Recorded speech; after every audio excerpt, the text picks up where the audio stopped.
తిరుమలపూర్ శివారులోని 206 survey number గల భూమిని సిపిఎంఎల్ లిబరేషన్ పార్టీగా ఈరోజు ప్రభుత్వ భూమిని సందర్శించడం జరిగింది. 10 ఎకరాల భూమిలో గతంలో రెవెన్యూ అధికారులు ప్రభుత్వ బోర్డు ఏర్పాటు చేయడం జరిగింది. ఈ భూమిలో పామాయిలు జామాయిలు పెట్టుకొని అక్రమంగా ప్రభుత్వ అధికారులను తప్పుదోవ పట్టించి ఖ్యాతం రాజయ్య, ఖ్యాతం భద్ర అనే వ్యక్తులు 10 ఎకరాల భూమిని ఆక్రమించి ఈ 10 ఎకరాల భూమిని ఎలాగైనా నేను పట్టా చేసుకోవాలి, ఇది దళితుల భూమి, ఇది అసైన్మెంట్ భూమి, తిరుమలాపురం నిరుపేదలైనటువంటి దళితుల దగ్గర ఒక్కొక్కరి దగ్గర 50,000 రూపాయల చొప్పున కొనుగోలు చేసి ఆ దళితులకు కూడా పట్టాలు కాలేదు, ఆ దళితులకు కూడా పాన్లో పేర్లు లేవు.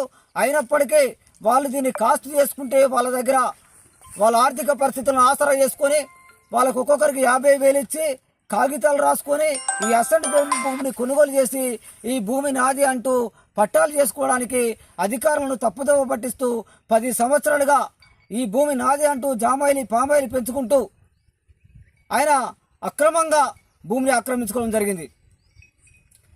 అసైన్మెంట్ చట్టం ప్రకారం 1/70 చట్టం ప్రకారం ఏదైతే నిరుపేదలు ఆక్రమించుకున్నారో, ఏదైతే నిరుపేద దళితులు సాగు చేసుకున్నారో వాళ్ళకు మాత్రమే పట్టాలు చేయాలి. వాళ్ళకు పట్టాలు చేసిన తర్వాత వాళ్ళ తల్లిదండ్రులు చనిపోతే వారసత్వంగా వాళ్ళ కొడుకులు ఆక్రమించాలి.